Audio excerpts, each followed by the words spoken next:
Bismillahirrahmanirrahim. Assalamualaikum warahmatullahi wabarakatuh. Salam sejahtera buat kita semua. Alhamdulillah hari ini kita dapat berkumpul dalam suasana yang insya Allah selalu diberikan kesehatan oleh Allah Subhanahu Wa Taala. Yang saya hormati Rektor Universitas Negeri Jakarta, yang saya hormati para wakil rektor Universitas Negeri Jakarta, yang saya hormati dan saya muliakan seluruh sivitas akademika Universitas Negeri Jakarta serta seluruh mahasiswa baru Universitas Negeri Jakarta angkatan 2021. Alhamdulillah hari ini saya diminta oleh panitia untuk berbagi cerita, berbagi ilmu terkait mengenai pemahaman tentang Pancasila sebagai dasar atau ideologi Undang-Undang Dasar Negara Republik Indonesia tahun 1945, Negara Kesatuan Republik Indonesia dan Bhinneka Tunggal Ika. Oleh sebab itu, sebelum saya masuk ke ke materi, mungkin izinkan saya untuk memutar video di mana agar kita menjadi dan kemudian kita semakin cinta bahwa ternyata Indonesia itu adalah sebuah bangsa, sebuah negara yang kaya. Saya akan putarkan videonya.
Tadi teman-teman sudah menyaksikan betapa sesungguhnya besar dan kaya Indonesia itu. Kaya dengan pulau, kaya dengan keanekaragaman agama, dan bahkan suku bangsa yang kita miliki. Dan itulah yang kita miliki, dan itulah yang kita harus jaga. Dan oleh sebab itu, dalam kesempatan ini, terkait mengenai materi yang tadi saya sudah sampaikan, saya mencoba kemudian bertanya bagi diri saya sendiri dan kita semua, apakah kita sudah melakukan pengamalan Pancasila itu dengan baik atau benar?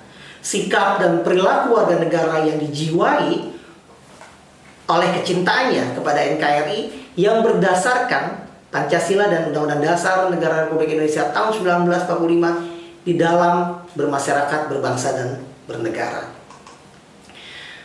Inilah yang kemudian saya melihat sesungguhnya dimensi Pancasila itu terdapat sebuah teologis, yaitu faktor keagamaan.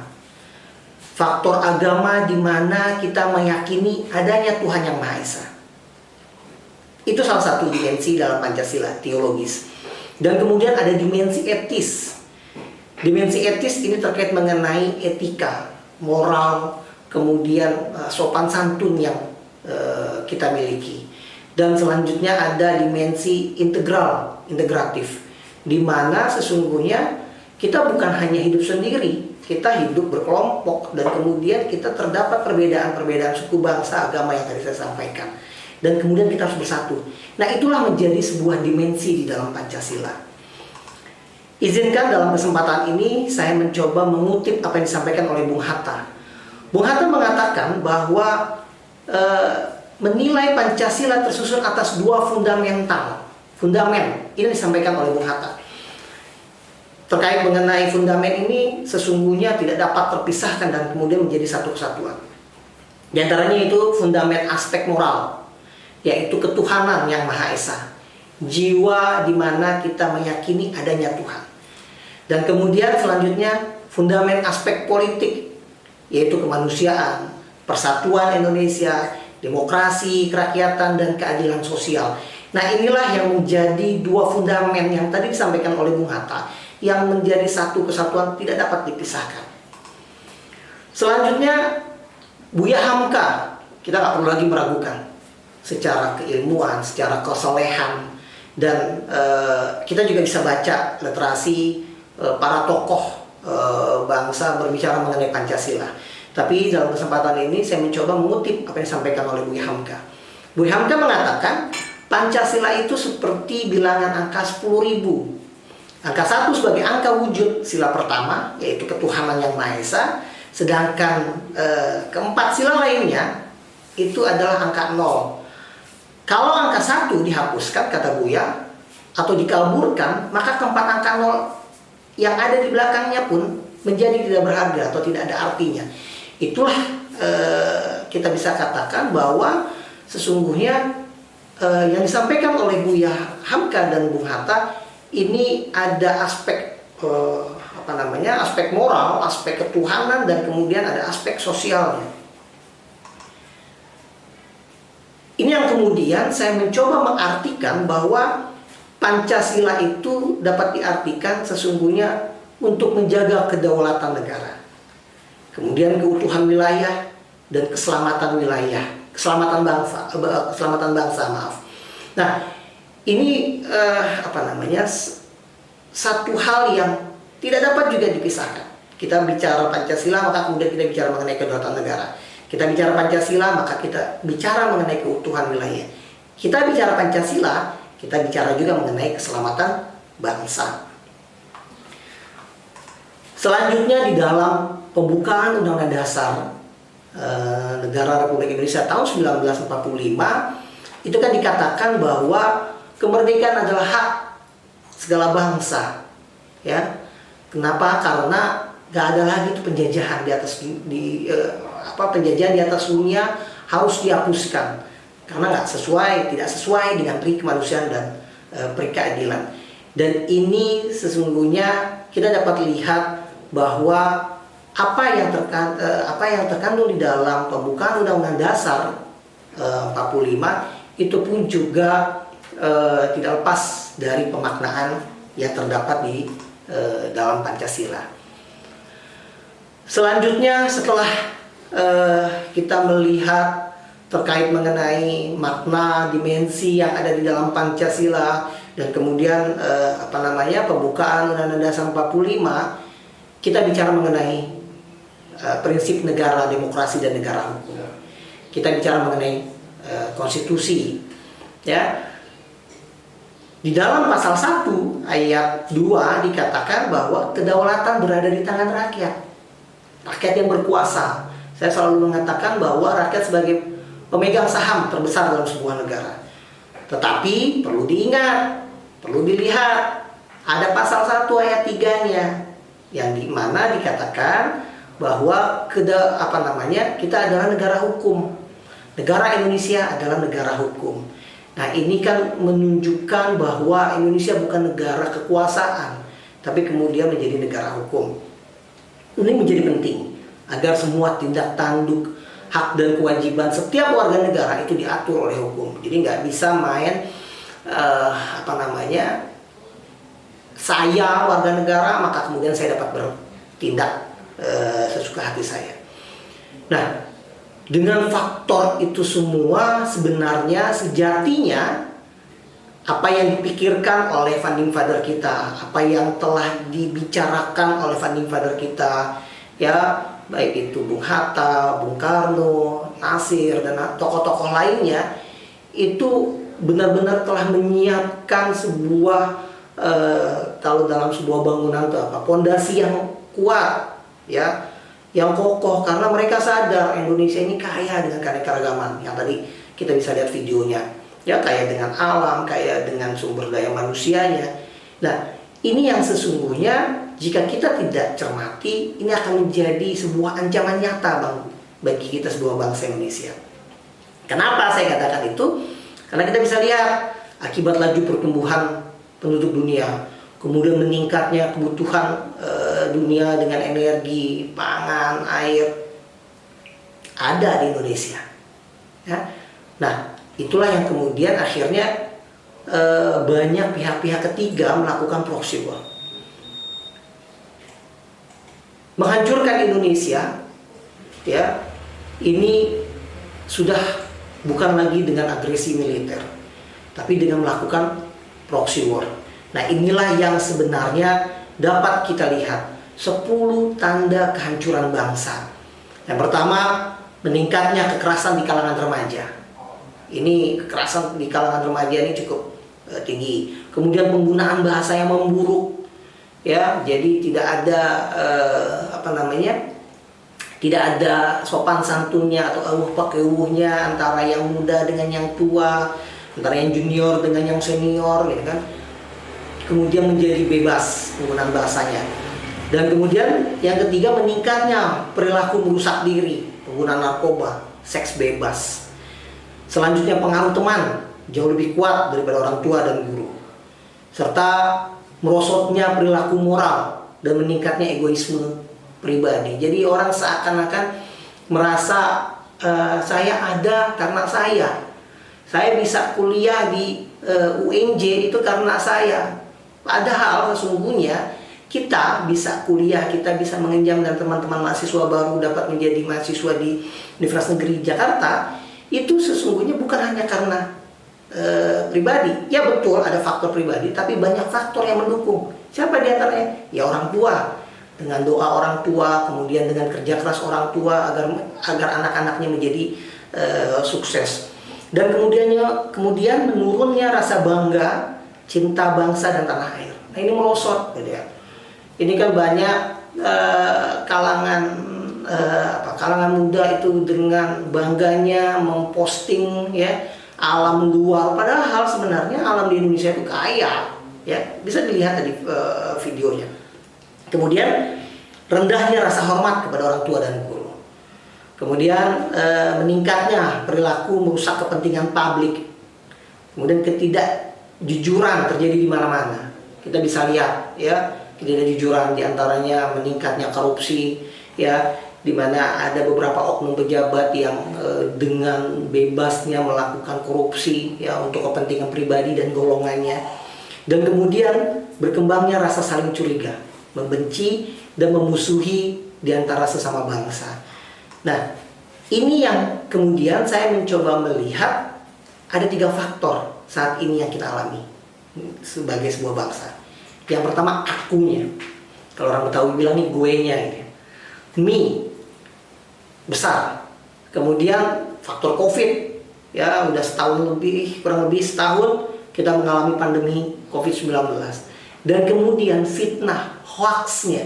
Nah, ini fakta yang kita alami.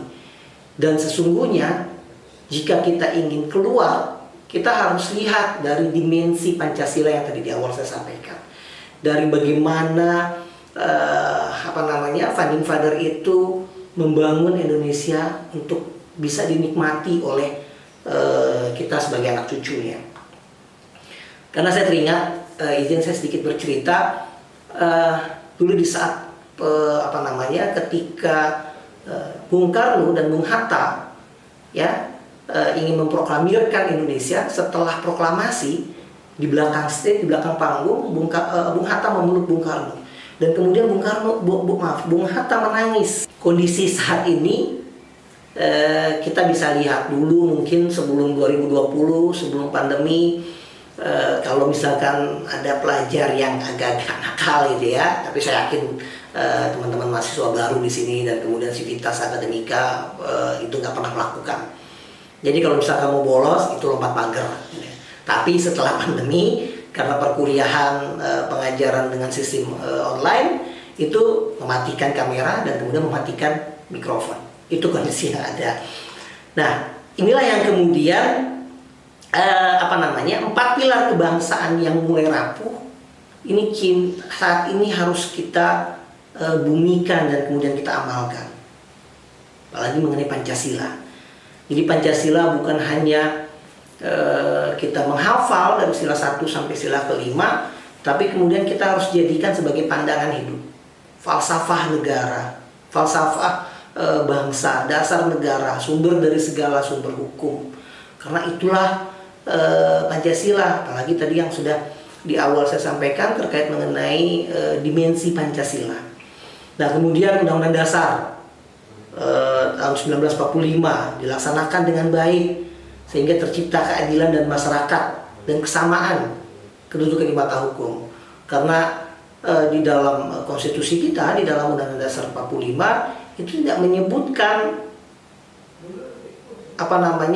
dia golongan apa, agama apa, tapi yang disebutkan adalah warga negara Indonesia. Jadi sama semua warga negara, rakyat Indonesia di mata hukum. Kemudian implementasikan undang-undang yang dilandasi oleh nilai-nilai Pancasila. Kemudian Bhinneka Tunggal Ika, menjiwai kehidupan bermasyarakat sehingga tercipta kerukunan dan toleransi. Jadi rasa kita toleransi antar umat beragama, tidak saling menyinggung agama satu dengan agama yang lain. Kemudian perbedaan dan kemajemukan itu diakui sebagai suatu kenyataan. Kita harus akui, ya. Kemudian negara kesatuan Republik Indonesia diperjuangkan agar berdaulat, utuh dan selamat. Dan kemudian kita bukan negara agama dan kita juga bukan negara sekuler, tapi kita adalah negara yang beragama. Kemudian negara kesatuan, bukan negara federal. Inilah yang kita bisa lihat di dalam literasi. Kemudian kita bisa lihat di dalam beberapa dokumentasi ketika rapat BPUPKI itu para tokoh ketika ingin membuat Indonesia, menciptakan harus seperti apa pondasinya, itu tidak mengatakan bahwa saya mayoritas, maka kemudian Anda yang minoritas harus tunduk kepada saya. Anda yang minoritas, kemudian Anda harus patuh kepada saya mayoritas. Tidak pernah ada kalimat itu. Kenapa? Karena para tokoh sadar kita adalah kaya dengan keanekaragaman. Inilah yang kemudian akhirnya saya mencoba menawarkan sebuah rumus melakukan bela negara. Yang pertama, kita harus belajar tentang sejarah. Ya, kita tidak boleh sekali lagi melupakan sejarah. Kita ada hari ini karena ada sejarah, karena orang tua. Ya, orang tua kita ada juga karena kakek nenek kita. Jadi ada sebuah perjalanan sejarah yang kita tidak boleh lupakan. Bangsa Indonesia ini ada itu karena perjuangan yang dilakukan oleh para pejuang. Reformasi yang kita dapatkan hari ini itu juga karena ada sebuah sejarah di mana ada reformasi 98. Jadi ada rentetan sejarahnya. Kemudian ditambah dengan penggunaan bahasa Indonesia yang baik. Kita harus bangga dan kita harus cinta dengan bahasa kita. Ya, dengan beda-beda bahasa, kemudian kita ada bahasa Indonesia, itulah yang menyatukan perbedaan itu. Dan kemudian ditambah dengan kita menjaga 4 pilar. Pancasila, Undang-Undang Dasar 45, NKRI, dan Bhinneka Tunggal Ika.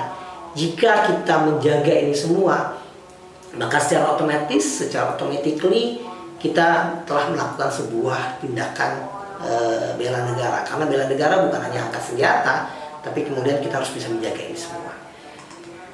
Inilah yang kemudian kita dapat membangun nasionalisme, ya, meningkatkan kesadaran bela negara di lingkungan keluarga, masyarakat, sekolah, dan atau pesantren, perguruan tinggi, ya, serta proses pemilu dan pemerintahan baik di pusat maupun di daerah, itu baik terhadap unsur utama maupun unsur lain, ya semua kekuatan anak bangsa.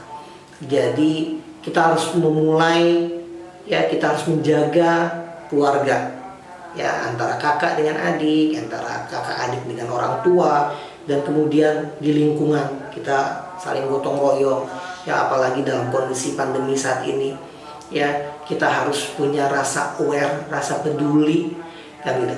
Kita harus melindungi diri kita, keluarga kita, dan lingkungan kita. Jadi kalau misalkan pemerintah dan kemudian para ahli kesehatan sudah mengatakan kita menghentikan COVID itu dengan kita menjaga prokes, maka kita harus patuhi ini. Kita nggak bisa untuk apa ya. Nah, kalau udah terpapar, kita nggak akan rasakan. Dan kemudian kita nggak bisa keluar dari pandemi COVID-19. Kemudian di lingkungan sekolah, ya, di lingkungan pesantren, kemudian di kampus, kemudian proses pemilunya, kemudian di dalam proses bernegara.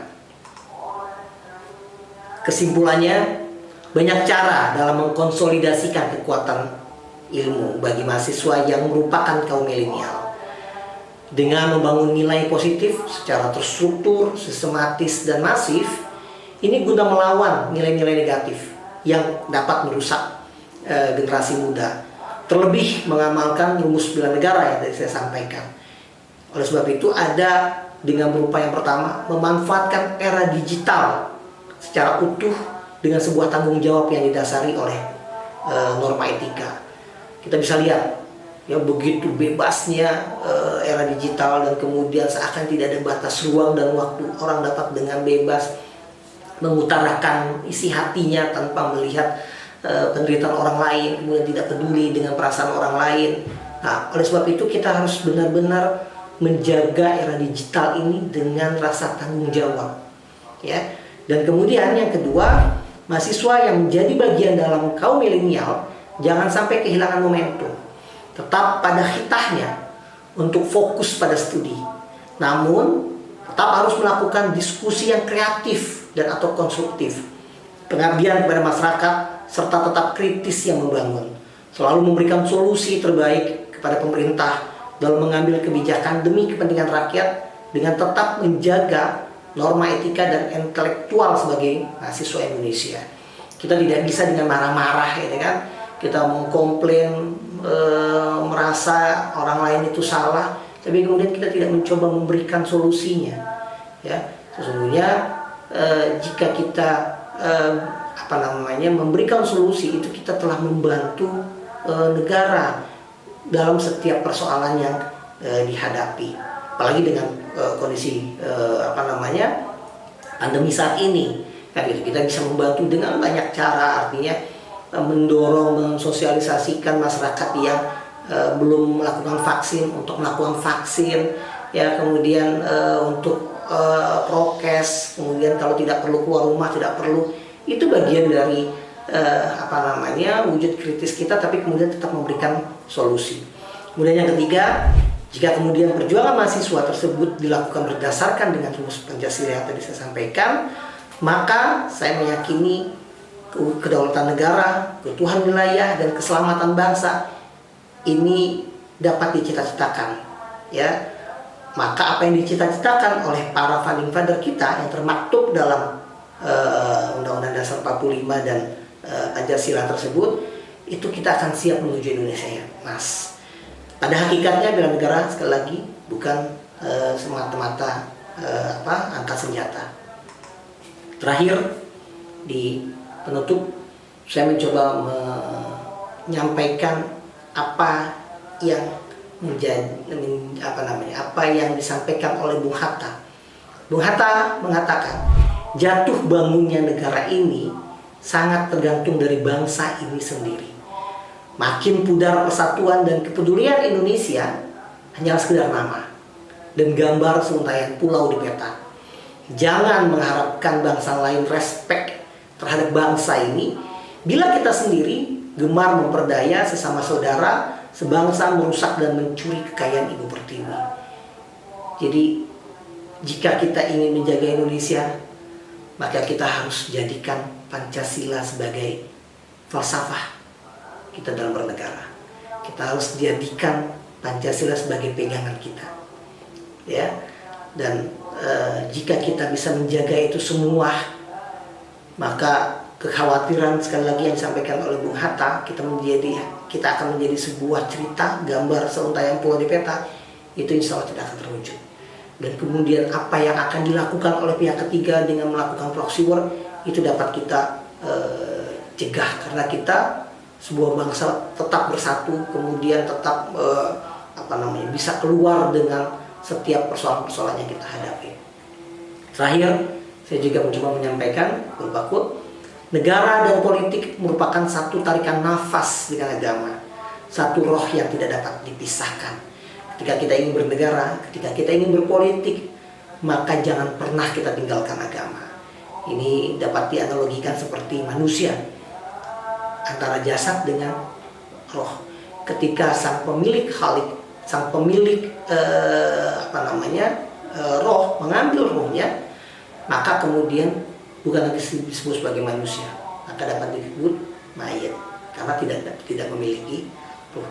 Itu yang bisa saya sampaikan. Lebih kurang mohon maaf. Terima kasih atas kesempatan saya dapat bertemu dengan seluruh sivitas akademika Universitas Negeri Jakarta, khususnya bagi mahasiswa baru UNJ tahun 2021. Jika ada salah ucap, salah kata yang saya sampaikan, saya meyakini datangnya dari saya sebagai hamba Allah yang daif. Tapi kalau misalkan ada ilmu, ada hal yang bermanfaat, saya meyakini pasti datangnya dari Allah. Terima kasih. Assalamualaikum warahmatullahi wabarakatuh.